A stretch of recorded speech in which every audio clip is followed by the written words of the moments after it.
Story 1. The freedom that not having a cell phone provides is remarkable. It feels as if people are attached to their devices and have an unusual need to stay in contact with everyone at all times. Story 2. Ownership is becoming increasingly tied to subscription services. If a product becomes incompatible or if the company goes out of business, users are left in a difficult position. Missing a single payment can result in losing access. Consumers find themselves beholden to the company and its products, rather than the reverse. Story 3. Bugs. I remember watching my parents use a squeegee at the gas station to clean bug splatters off the windshield. I recall seeing entire fields filled with fireflies. However, estimates indicate that we have lost 50% of insect biomass globally in the last 20 years, and up to 75% in the last 50. Story 4. The ability to commit to something, like meeting up or attending an event, is increasingly challenging in today's culture. Fueled by mobile phones, it seems that people struggle to make commitments in advance. Instead, everything is arranged until just 30 minutes before the event. I'm so sorry. Something came up. See you some other time, baby. Story 5. Affordable cost of living. Communication. I believe that with social media, our society lacks communication skills. Story 6. We still technically have it, but I don't feel like it is really being promoted anymore, especially concerning various types of media. Don't get me wrong, streaming is very convenient, but having a physical copy of the music, movie, TV show, or book you enjoy is nice. Accessing it without needing to pay for a streaming service or visit a website means you are not subjected to a company's whims regarding when you can watch something. We primarily live in a society of renting or access fees, and the lack of actual ownership is somewhat disappointing. Story 7. Those born after September 11th will never know the world they missed. You currently live in a world that would have fit a Twilight Zone episode 30 years ago. Story 8. The ability to fall asleep immediately without overthinking everything for at least an hour after closing our eyes. Story 9. A sense that we could improve our circumstances through concerted effort and sacrifice. Whether or not we did it all the time, it always felt like an option. It still feels like an option to me, but when I talk about working hard on something that matters to me, the overwhelming response is, what's the point of sacrifice? It's an odd shift to me. I'm not oblivious to the power and evil in the world, but there was unchecked power and evil 20 years ago as well, and 40 years ago too. Story 10.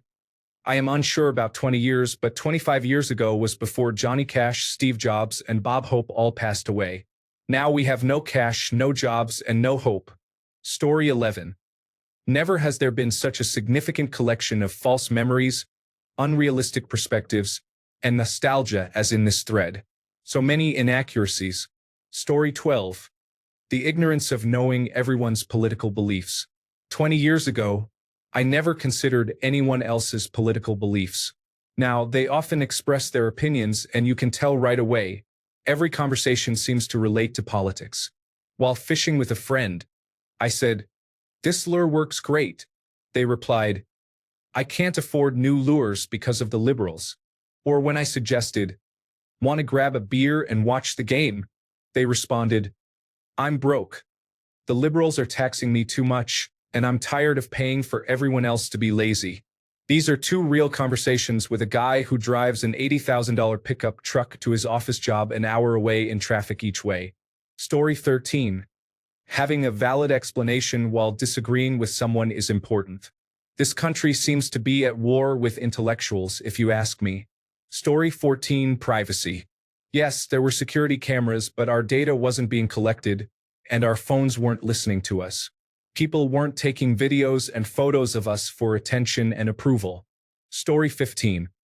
There was a time when you were detached from the world outside your purview for most of the day, only interacting when you watched the nightly news or logged onto your computer after work or school. Nowadays, we have to make an effort to detach ourselves from the world, and it feels selfish, almost coldly narcissistic, to do so, considering the vast amount of suffering occurring on a daily basis.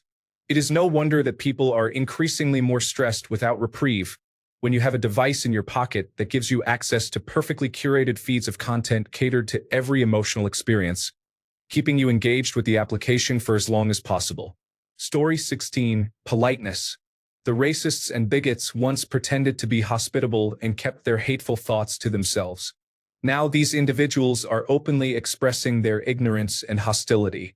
Story 17, reminder that 20 years ago was 2005. Most people had cell phones or iPods. Blackberries were not uncommon.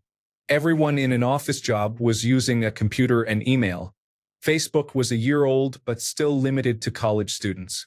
Partisan politics and news media were firmly established in the United States. Many comments here express a longing for things that ended in the 1990s or even earlier. Story 18. The feeling that things will be okay, at least in the States. Now everything is a giant tornado of chaos. Normal is no longer the norm. Story 19. Freedom from phones. Technology has caused people to distance themselves from each other, and many have not realized this. It used to be normal to see people in public places engaging in conversation, but in this technological era, everyone is on their phones most of the time. I believe that freedom has been lost. Story 20. 25 years ago marked the rise of the Tea Party. In the years prior, I worked with a political consultant and truly enjoyed the creative challenge. Then came the Tea Party and the consolidation of messaging among a few large players, one of whom went to jail here in Alabama. It marked the beginning of the tumult we face today, with news media, largely Fox News and right-wing radio hosts, defining the narrative. Meanwhile, they labeled the mainstream media as biased and fake. While many criticize the corporate structure of media today, reporters are still on the ground delivering the news. Yet, Fox News adherents dismiss it as fake news if it does not align with their beliefs. In the meantime, they report sensationalized stories about transgender individuals, who make up only 1% of the population. The turning point came around 20 to 25 years ago. I stopped working in that field after the 2010 election cycle, as it had shifted from being enjoyable to extremely toxic. What we experience now has its roots in 2010 and continued through 2015, leading to the events of 2016 that we all remember. Story 21. A greater sense of civility, manners, empathy, and overall decency is needed. My generation was the first to have the internet in the home, and social media emerged during our adolescence, making it easy to recall how things were before and after its boom. Remembering how we and our elders behaved growing up, we were not so obsessed with ourselves or constantly connected to the world outside. We were not worried about how we were perceived by people we would never meet, nor were we bombarded by a 24-hour news cycle and algorithm-driven headlines designed to spark outrage for revenue. We did not have algorithms that fed us more of what we reacted to in the first place. We transitioned from having a sense of community and looking out for each other to being divided, distrusting our neighbors, and assaulted by advertisements and consumerism at every turn. My oldest just turned 18, and I see it in him and his peers already. The loss of idealism, a lack of drive, and a constant need to escape the chaos of modern society. They all have a general disposition of can't do much about it, so who cares? It's been like watching the ideal of American life fade away because, well, it is fading. Story 22. The ability to let our children play outside without adult supervision and have them come home by dinner. Story 23. I keep forgetting it is 2025. We would need to go back to the 1980s before the fairness doctrine was first violated. Story 24. The world has become an unwelcoming place. Children are not safe playing outside. People no longer communicate with one another. There is a rise in negativity on the internet because of the anonymity it provides. It's disheartening. Story 25. Public decorum and manners have changed significantly in recent years. Venture out to any public establishment, and you are likely to witness behavior that was unheard of 2 decades ago. Story 26. Society has declined. Social relationships have become strained. There is increased expectation from people now. In the past, you could disagree with someone politically, but they would still be your friend at the end of the day. Story 27. Why is everyone so obsessed with the past? There was nothing perfect about it. Move on and make tomorrow better. Story 28. We didn't have a society poisoned by hyperpartisan media, weaponized social media, and intelligence consuming artificial intelligence. Story 29. Less swearing 20 years ago. For some reason, people feel the need to swear every other word now. It doesn't add anything except negativity. Story 30. Fast loading, cleaner functioning websites. Like politicians, they were dishonest, but at least they had the decency to try to hide it. Story 31.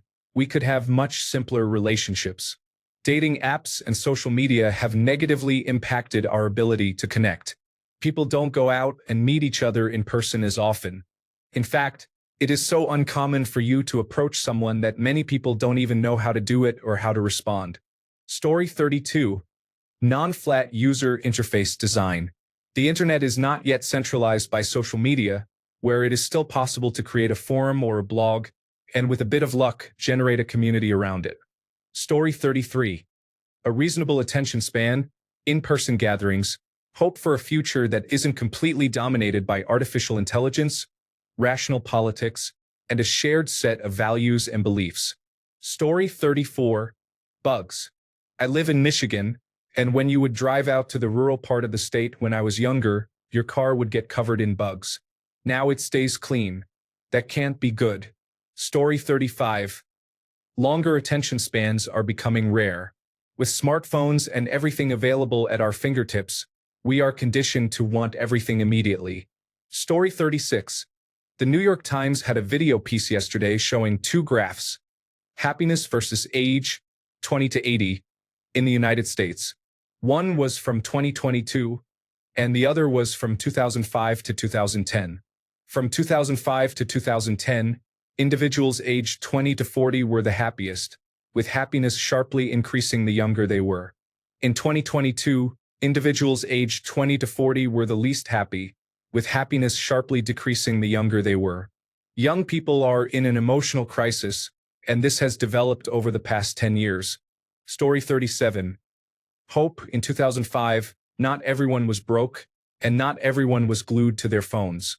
Drugs, violence, and chaos weren't present in every mid to large town, let alone big cities. Cybercrime wasn't as prevalent as it is today. Hope. Story 38. I miss ignorance so much. Social media has made us aware of the many horrible things that happen in the world. Story 39. Empathy and respect for others have long been in decline.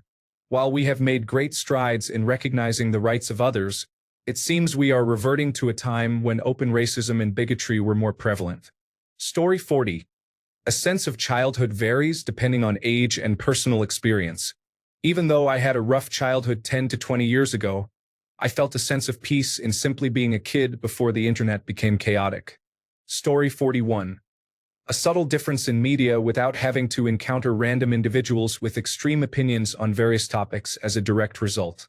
Story 42. There is much more social connection now. We used to meet in person and spend time together more frequently, but it seems like that has declined. Story 43. Privacy. Many things weren't posted, and our mistakes weren't broadcast back then.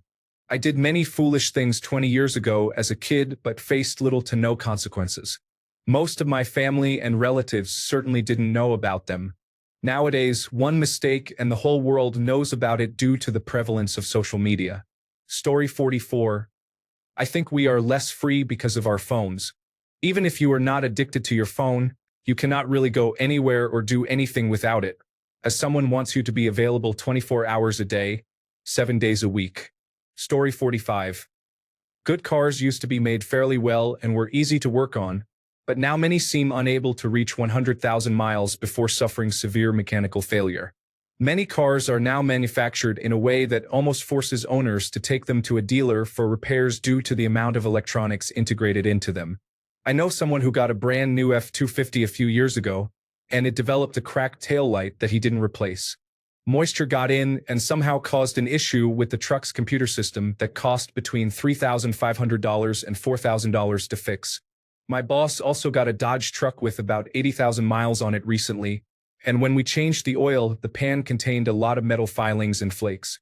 I have a 2009 Challenger that requires a connection to a computer to check the transmission fluid level.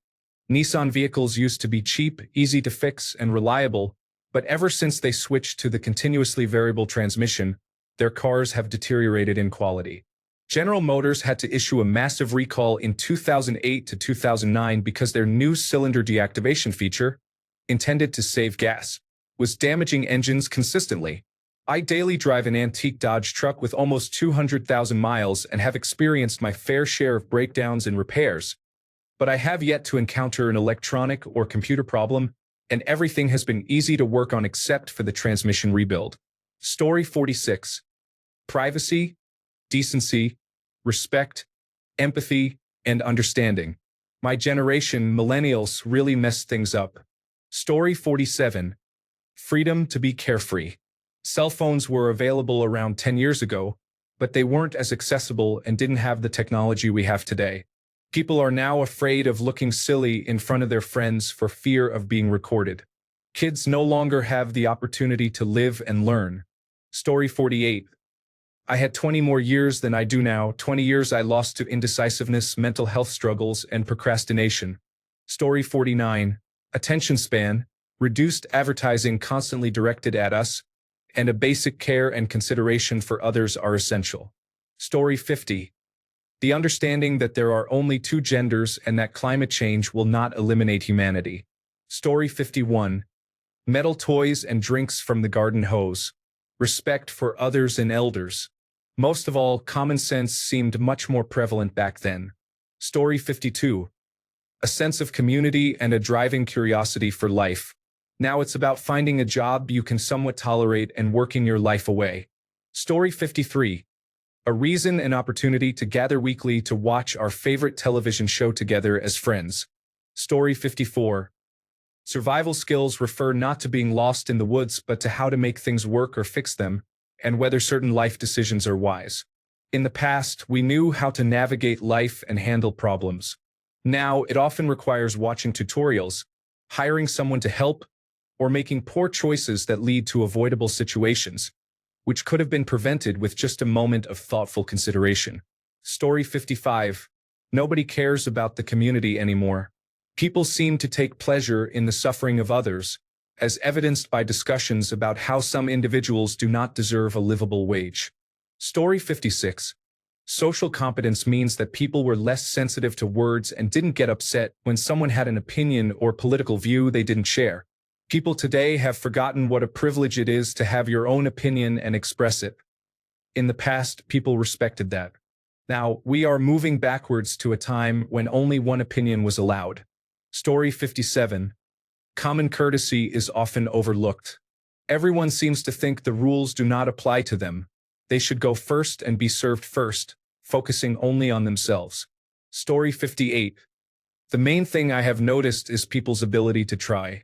I am not sure if it's better or worse in college, but some people around me seem quick to look for help, leading me to question how they have managed to progress in the course, let alone in their overall degree. I do not believe it is a lack of intelligence. It is rather a concerning lack of effort. Story 59. The anticipation of waiting 12 hours to download content and hoping it is a good one that won't crash your parents' computer. Story 60. Jobs that fully or nearly fully covered healthcare were more common around 20 years ago. Story 61. Consequences of actions for senior leaders. Leadership in the Western world appears to be able to escape accountability these days. In the past, there were tangible consequences such as resignations, impeachments, and investigations. Now, it seems that those in power can act without repercussions, and fabrications are easily spread without anyone intervening. Story 62. False nostalgia. Smartphones were a thing. I had one and so did my friends. Social media existed. We have just forgotten about Friendster and MySpace. Homes were not affordable. A massive recession began 3 years later when the interest-only mortgages were coming due. Political discourse was not great. George W. Bush told people and other nations who opposed the invasion of Iraq that you are either with us or you are against us. Story 63. 20 years ago, I don't think we were as clear about how common people are taken advantage of in everyday life. They are exploited financially, through labor, and in caring for others, and so on. I would argue that our lack of awareness 20 years ago was better than the very obvious lack of awareness we see today. Story 64. Trust in sticking to plans. When you make a plan with a friend in person or over the phone, you stick to it. You play outside, meet at a park, and rely on your imagination to have fun.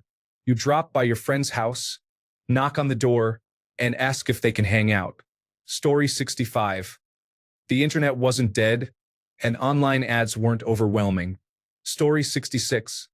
I believe that before the 2008 financial crash, there was a strong belief that the quality of life would genuinely improve for the next generation. However, that general consensus has largely diminished. Story 67. Communication. People used to go out, sit across from each other, and talk. Now we often see people go out together just to be on their phones. Story 68. Brotherhood and sisterhood. No joke, I grew up here in Tennessee in a small town. However, we didn't experience the level of racism that exists now. It feels almost like the 1970s again.